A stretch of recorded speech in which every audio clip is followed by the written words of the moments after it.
Europa em prol de um propósito, de libertar a Terra Santa. E de fato deram uma grande resposta.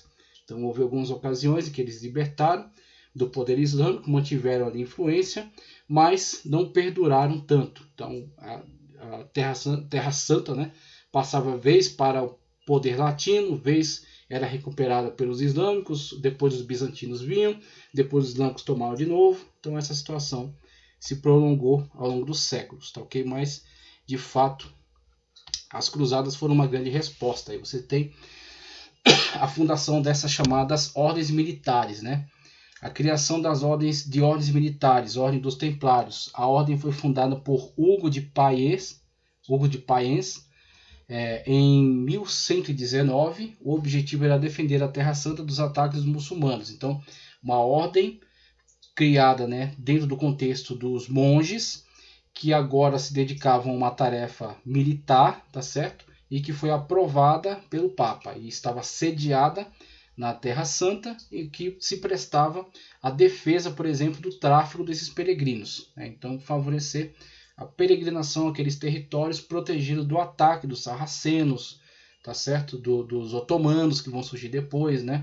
Do ataque dessas populações islâmicas que estão disputando aquele território. Outra ordem, Ordem dos Hospitalários, fundada em 1080 em Jerusalém. Era constituída exclusivamente por elementos da nobreza, tá ok? Outra ordem. E aqui você tem a visão de uma grande área, de um grande monastério, tá certo? Então você tem aí, aliás, uma abadia cisterciense. Abadia cisterciense em Fontenay, na França. Então você tem essa grande estrutura aí, só para você ter uma ideia do que eram essas estruturas, né, dessa abadia, o que eles dispunham, né, todo o poderio que eles tiveram por meio dessa grande estrutura que eles criaram em tantos lugares. Então a igreja até hoje detém a posse de diversos locais desses espalhados, né, pelos países. Você tem aí na legenda a azenha, a forja, a cozinha e refeitório, o claustro, a igreja, o que está localizado ali, biblioteca, veja só onde eram preservados, né, esses pergaminhos, esses papiros, depois os livros, dormitório e sala do capítulo, padaria, hospedaria e pombal. Então você tem todas essas localidades, né, esta organização que constituía aí esta abadia, que nem era das maiores. A figura de Bento de Núrcia, tá ok? Grande representante aí da ordem monástica, né, de São Bento. Aí você tem as regras, né, de São Bento. Mosteiro de Alcobaça em Portugal. Olha só a grandiosidade disso, né? Só para você ter uma ideia de como de fato eles acumularam poder. Também uma planta, igreja, sacristia, sala do capítulo, parlatório, escada de acesso ao dormitório, sala dos monges, igreja nova, refeitório, lavabo, claustro de Dom Diniz, de Dom Afonso VI, sala das conclusões, sala dos reis, ala sul, panteão real, capela Senhor Passos, sacristia, capela Senhora do Desterro, claustro do cardeal, claustro do rachadoiro e biblioteca. Grande dimensão aí. E um aspecto também, uma visão acerca de uma biblioteca com a produção de um copista, né? Sua mesa de trabalho e o local, né? Uma visão acerca do ambiente no qual trabalharam esses importantes integrantes aí dos monastérios, né? Os copistas. A questão da Inquisição, que demonstra também o poder secular da igreja, quando ela começa de fato a mostrar seu braço político, seu braço armado, né? E perseguir aqueles que se opõem à sua visão de mundo, a perseguir aqueles que oferecem algum risco ao seu domínio, algum risco à sua influência. Então você tem aí expressões, né, do poderio, do domínio que a igreja alcançou. Quando você vê, por exemplo, a fundação dessa terrível instituição chamada Inquisição, chamada Santa, né, mas na verdade santa não tinha nada, né, a Santa Inquisição, 1231. Causa: combater as heresias, crenças e superstições.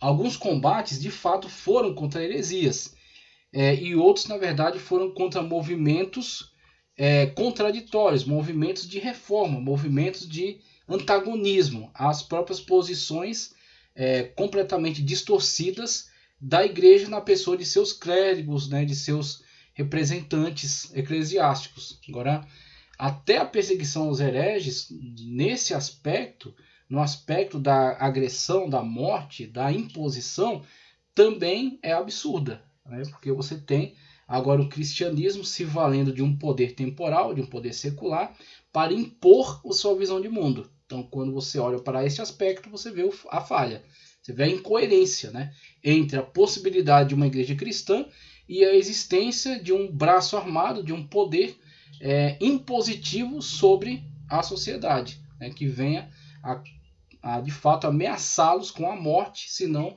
adotarem, se não acatarem a sua visão de mundo. Então, quando você olha para esse aspecto, você vê todo o absurdo de uma Inquisição.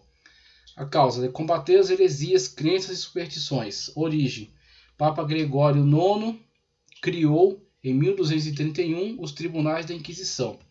Funções: defender a doutrina católica, punir os hereges, reinos cristãos que adotaram a Inquisição. Temos Itália, óbvio, né, onde está Roma.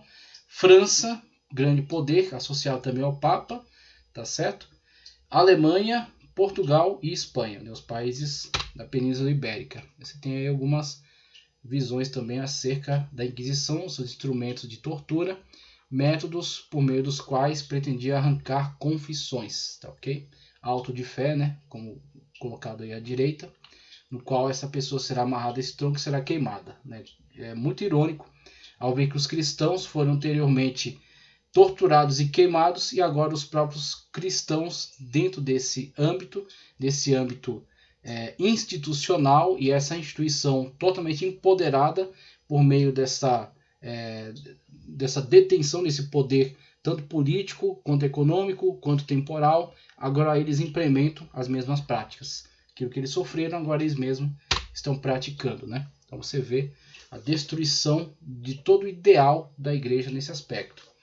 As cruzadas, conforme a gente já começou a abordar, é uma questão da resposta da contingente populacional europeu, né, que foram organizados pela igreja, que era uma instituição que aglutinava toda essa desagregação desses reinos, né, e lhes direcionou para esse propósito de oferecer essa resistência à dominação islâmica. Se assim não tivessem feito, de fato os muçulmanos iam invadir a Europa e dominar toda a situação. Então era legítima essa resposta. As cruzadas, 1096, entre 1096 e 1220, temos aí o Papa Urbano II em 1095, promovendo então, por meio das suas pregações, das suas reuniões, né, das suas ordenanças, promovendo então o engajamento nas cruzadas. Definição: expedições de caráter religioso, militar, econômico, que se formaram na Europa contra os hereges e os muçulmanos. Causas: motivação religiosa, conquistar os lugares sagrados do cristianismo. Você tem aquele território onde estavam localizados a Judéia, Samaria, a Galileia, lugares importantes para o cristianismo. Espírito guerreiro dos nobres feudais. Então você tem aguçando esse espírito guerreiro, né? Então o Papa trabalha também nessa questão. Muitos representantes do próprio povo trabalharam também nesse ideal cavalheiresco, né, de se envolver nas cruzadas, vivenciar, né, essa experiência, tanto religiosa quanto militar. Então isso, de fato, mexeu com o âmago dessas populações e você teve um envolvimento em massa então, nessas campanhas, né? Conquistar cidades comerciais dominadas pelos muçulmanos, que estavam se estendendo ao longo do mar Egeu, estendendo sua influência para os Balcãs, tá certo? Para o território da Grécia, de fato, invadindo, adentrando para o território europeu. Explosão demográfica europeia, né? Então você também tem esse contingente populacional que é direcionado aí para esse propósito.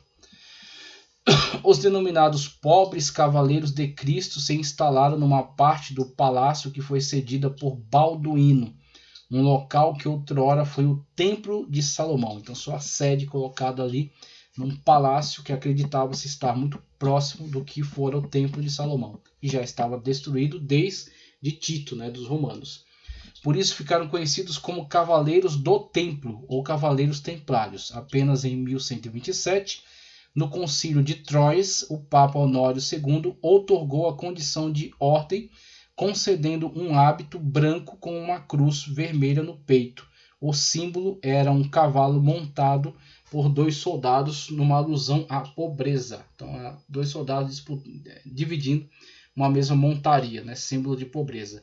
Símbolo de pobreza que muitas das vezes ficou apenas no ideal, porque os cavaleiros templários ficaram extremamente ricos, tanto que o rei da França, cobiçando essa riqueza dos templários, depois que precisará patrocinar guerras, né, armar seus exércitos para guerrear contra os alemães, contra os britânicos, ele vai armar contra os templários. Então vai de fato acusá-los, fazer diversas acusações, e por eles terem sido também excomungados pelo Papa, ele vai se aproveitar da situação para roubar os bens que os templários haviam acumulado naquele território.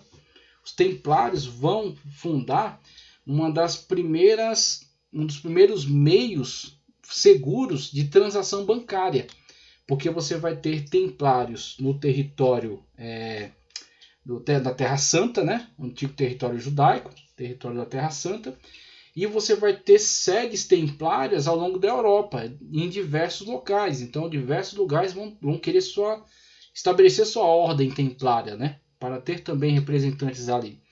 E aí você tem uma situação na qual alguém que quer peregrinar para a Terra Santa, em vez de passar por todo o risco de carregar valores consigo, tá certo? Ouro, prata, dinheiro consigo, eles vão depositar junto a essas instituições templárias, receber dele um documento com um código, uma assinatura, alguma coisa assim, e vão trocar essa nota de crédito quando chegarem no território. Então os templários vão fazer diversas dessas transações e vão conseguir com isso enriquecer absurdamente. Tanto que depois, quando eles forem rejeitados pelo Papa e forem perseguidos pelo rei da França, o que resta deles se instala em Portugal, que ajuda a criar o reino, tá certo, de Portugal.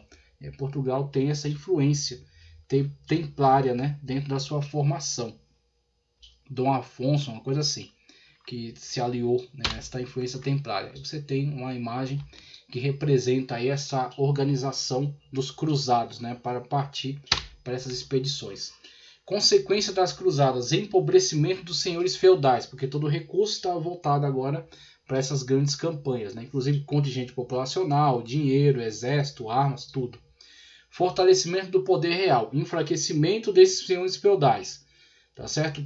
Queda desses senhores feudais. Então, a centralização favorecida novamente. O imperador, tá certo? Central daquele território, não precisa dividir poder com um número enorme de senhores feudais que estão quebrados. Então, o poder fica acumulado para ele. E aqueles antigos senhores feudais que às vezes até ameaçavam o seu poder, fazendo coligações e ameaçando sua administração, agora estão comendo na sua mão. Então tem essa situação também de queda dessa descentralização dos senhores feudais e acúmulo do poder na mão desses representantes do império que tinham contato direto com o Papa e estavam atendendo aí a esse chamado para as cruzadas. Desenvolvimento do comércio entre o Ocidente e o Oriente devido às rotas que foram fortalecidas.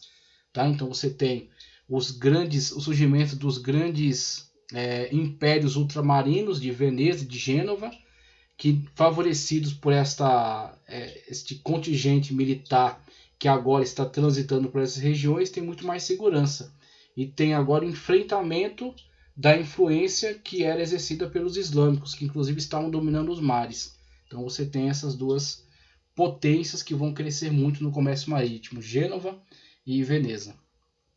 Desenvolvimento intelectual e cultural promovido pelo contato com os povos do Oriente. Então muito daquele conhecimento também foi promovido por meio do intercâmbio, né? Intercâmbio com esses povos.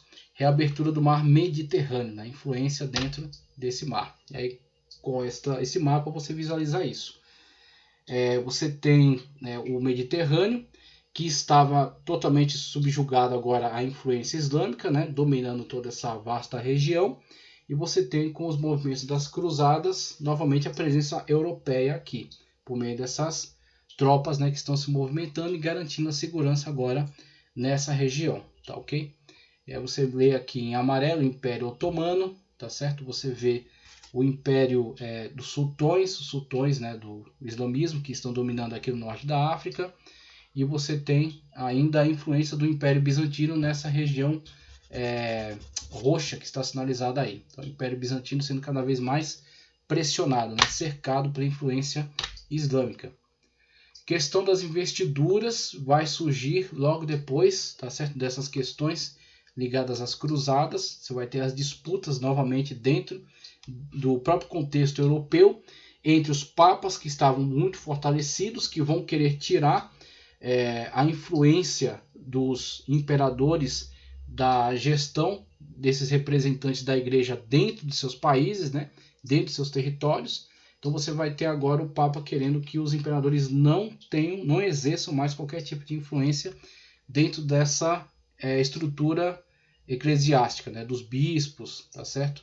Dos cardeais, não querendo mais que eles tenham este poder. Então isso vai trazer grandes conflitos que vão resultar em prejuízo para a igreja. A igreja de fato vai sofrer com o levante e a perseguição por parte tanto de germanos quanto de franceses.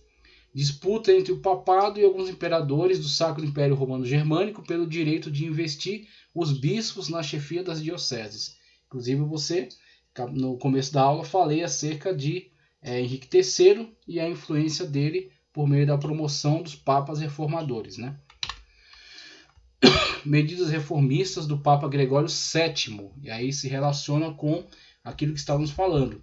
Um daqueles monges que acompanha Bruno de Tula, que é Hildebrando, será, quando chegar ao papado, chegará com o nome de Gregório VII. Então estamos falando de Hildebrando, tá? Que é Gregório VII aqui. Investiu o celibato clerical. Então você tem novamente ele batendo nessa tecla que já era uma realidade, mas estava sendo ignorada, completamente ignorada, e ele vai insistir nisso, a necessidade desse celibato. Condenação dos padres praticantes da simonia. Aí você tem essa relação promíscua comercial, tá certo? Quando os imperadores colocam seus representantes, né, dentro dessa hierarquia da igreja para prestar obediência a eles. Ou quando simplesmente vendem mesmo, quando vendem o cargo, colocam à venda e aquelas autoridades que tiverem mais dinheiro conseguem se colocar então como administradores, supostamente a nome da igreja, né, como bispos, mas na verdade tendo comprado aqueles cargos, ou como bispo, ou como abade, tá certo? E aí por aí vai. Expulsão dos bispos indignos, aqueles que foram adquirir o cargo por meio de dinheiro, ou estão subordinados a essa administração secular. A proibição de leigos intervirem nas questões religiosas, porque você tem muitos concílios sendo realizados e muitos debates nas quais representantes das universidades estão dando opinião e estão criticando muitas atitudes escandalosas da igreja. Estão inclusive elaborando obras tentando reestruturar esta igreja. Então ele rejeita totalmente esta interferência. Concordata de Worms determinava que o Papa faria a investidura espiritual e o imperador faria a investidura temporal. Então chegou ao consenso. Nós dois mandamos nesta situação. Então nenhum dos dois quis ceder. Então eles criaram esse negócio, né, de que o Papa faz a investidura espiritual. Então o cara está ligado aos ideais cristãos, né, está dentro da estrutura da igreja. Mas o imperador também lhe confia uma administração temporal e ele é responsável por gerir, né, aquele território, tanto na questão das leis quanto na questão da gestão econômica, beneficiando então o império e permanecendo na situação. Porque quando o bispo morre, aquele domínio, aquele poder não vai para a família do bispo, mas sim permanece como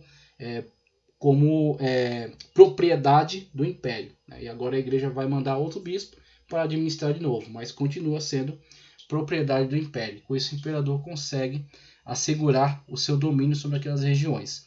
Em vez de cair para um feudalismo, no qual o senhor feudal vai passar para o seu filho, e cada um vai nessa sequência hierárquica, você tem a situação na qual o imperador continua detendo o poder sobre aquela região, tendo ali um bispo como seu administrador. reconheceu a igreja como instituição independente, chefiada pelo Papa. Então o Papa consegue arrancar esse reconhecimento, né? O Concílio de Worms, Dieta de Worms. Causas do declínio da Igreja Católica, o grande cisma do Ocidente de 1348. A gente vai analisar melhor isso em outra aula, tá? Só estou citando aqui.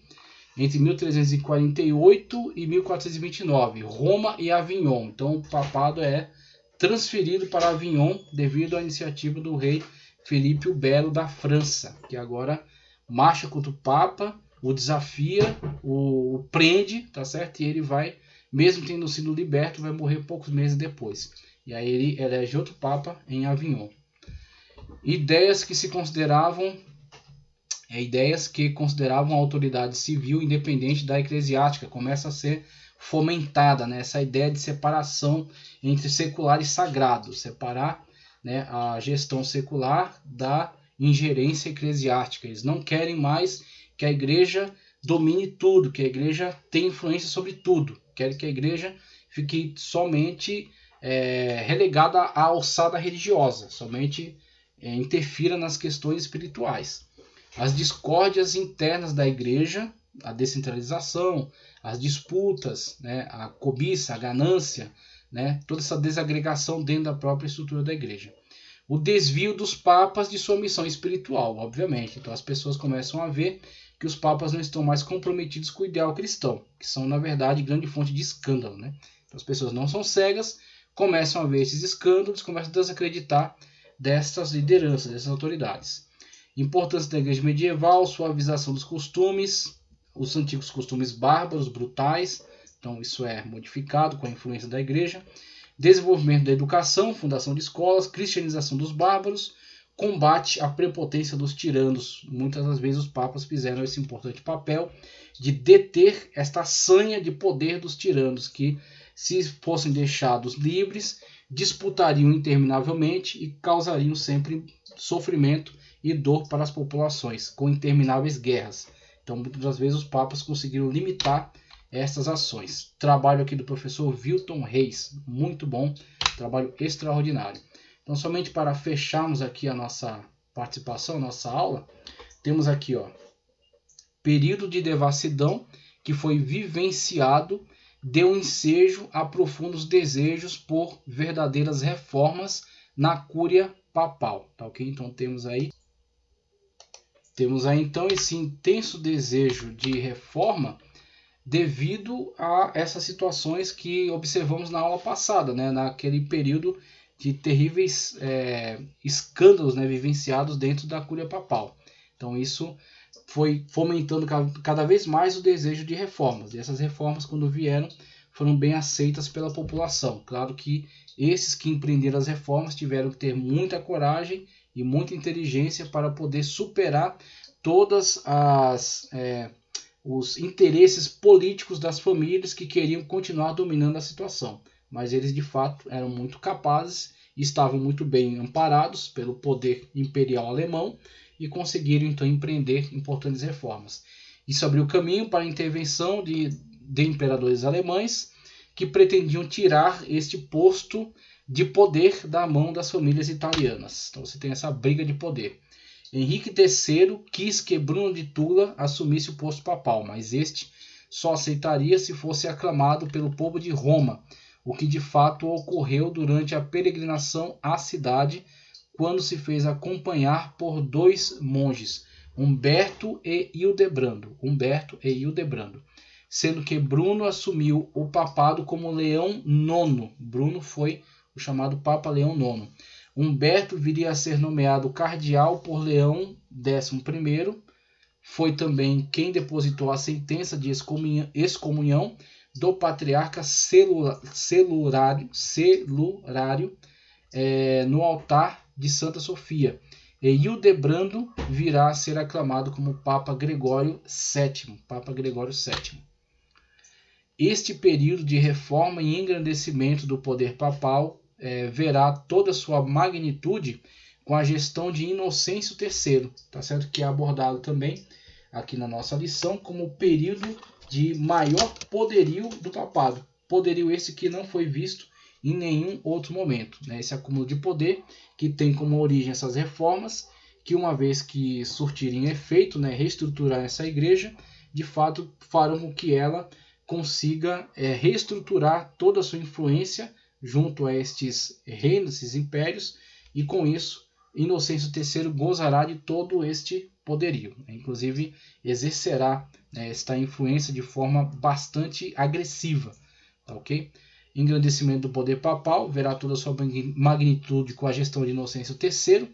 Lotário de Segni, que era o antigo nome dele, que valendo-se do restabelecimento da autoridade pontifícia, irá declarar a supremacia do Papa como vigário de Cristo. Então ele de fato faz essa declaração aberta, que é de fato o Papa, na figura dele, o vigário de Cristo, ou seja, o substituto de Cristo na Terra, acima dos homens e abaixo apenas de Deus. Então ele assume essa posição. Então você tem na figura de Inocêncio duas situações que estão unidas, né? Situações, aliás, bastante conflitantes. Alguns historiadores descrevem Inocêncio como uma figura humilde, uma pessoa, né, na sua apresentação, uma pessoa humilde, que inclusive dava oportunidade a interagir com pessoas pobres, se voltava a eles, se dirigia a eles, mas por outro lado, alguém que zelava muito pela autoridade do Papa. Então ele, como Papa, exigia total submissão, e exigia total submissão à Igreja. Então não aceitava qualquer tipo de questionamento da doutrina da Igreja. Então você tem essa situação na qual ele se apresentava como pessoa numa forma humilde, mas exigia que fosse reconhecida sua autoridade universal e incontestável. Então você tem na figura de Inocêncio essa característica bastante peculiar. A supremacia do Papa como vigário de Cristo acima dos homens e abaixo também de Deus, não podendo ser julgado por ninguém, por nenhum príncipe, e podendo inclusive julgar a quem quer que seja, ao imperador, a príncipe, a qualquer tipo de gestor secular ou de pessoas em comum, tá certo? Então ele assumindo para si todo esse poder, podendo intervir em qualquer corte e em qualquer assunto, além de decretar, aí vem da parte dele esta ideia da transubstanciação. Ele toma essa iniciativa de fato decretar que isto é uma doutrina na qual a hóstia se torna o próprio corpo, ela se torna o corpo de Cristo. Então essa é a heresia da transubstanciação. Então aquele que põe uma hóstia na boca está colocando uma parte do corpo de Cristo, tá, ok? Proibir a leitura da Bíblia no vernáculo, ou seja, está proibida pelo Papa a tradução da Bíblia para as línguas pátrias. Não se pode ler a Bíblia nem em inglês, nem em francês, nem em alemão, nem em português, nem em espanhol. Só em latim. Nenhuma das línguas pátrias. Tá, ok? Você tem com isso a diminuição cada vez maior do acesso. E isso tem motivo. Ele está vendo crescer cada vez mais os questionamentos em relação ao comportamento e às doutrinas da igreja. Então, com a difusão das universidades, com o surgimento de muitas mentes brilhantes, capazes, que estão cada vez mais trabalhando pela interpretação, pelo comentário, pela a vivência do evangelho, independentemente dos desvios da igreja, você tem muitos questionadores que fazem obras brilhantes. Você tem, por exemplo, um Ockham, tá, okay? Que inclusive causou grandes agitações aí dentro, né, do papado com os seus questionamentos, com o seu posicionamento, tá, ok? Então você tem grandes figuras que estão se desenvolvendo e questionando cada vez mais os erros da igreja. A Inocêncio toma essa atitude. É proibido a Bíblia no vernáculo, somente em latim. E excomungar, aí atitudes que vêm também, né, dessa fase de engrandecimento. Ele teve a coragem de excomungar o rei Filipe Augusto por divorciar-se sem justificativa, o rei da França, e também o chamado rei João Sem Terra da Inglaterra, por desafiar sua autoridade. João Sem Terra, que não recebeu qualquer tipo de herdade, tá certo? Qualquer tipo de território como herança por parte de seu pai, somente a dignidade como rei. João Sem Terra da Inglaterra. Nunca se viu um papa com maior autoridade sendo responsável também pela perseguição dos cátaros e pela Quarta Cruzada à Terra Santa. Nós temos aí a figura de Inocêncio III, tá? À frente de todo esse poder na Igreja Católica, resultado, bom fruto aí das reformas empreendidas aí por Leão IX tá ok? Gregório VII, e aí chega na época de Inocêncio III. Então nós vamos encerrá-la por aqui, e depois nós vamos falar especificamente acerca do cisma entre a Igreja Romana, tá ok? E a Igreja Ortodoxa Bizantina, né? A Igreja de Bizâncio, a Igreja de Constantinopla. Então falaremos especificamente acerca desse cisma. Então vamos trazer aqui um estudo muito profundo acerca de todos os motivos desse cisma. E depois vamos partir também, nessa mesma aula, essa próxima aula, num estudo acerca das cruzadas. Vamos estudar essas duas questões, tanto o cisma da Igreja Romana com a Igreja Bizantina, bem como as cruzadas, que são uma expressão do poder, do poderio da Igreja Latina nessa época. Vamos estudar acerca das cruzadas e depois partiremos para uma outra aula falando especificamente acerca do auge do papado, tá certo? Do período de mais poderio que vai dar no grande cisma com o cativeiro babilônico do papado. Então, teremos aí uma próxima aula sobre esse cisma entre a Igreja do Ocidente e Oriente e cruzadas. E depois uma aula fechando essa questão do poderio do engrandecimento da Igreja Católica até o cativeiro babilônico. E posteriormente seguiremos com aulas agora acerca dos movimentos reformistas e da Reforma. Então agradeço a você que esteve comigo ao longo de toda essa jornada, estudando acerca desses importantes temas.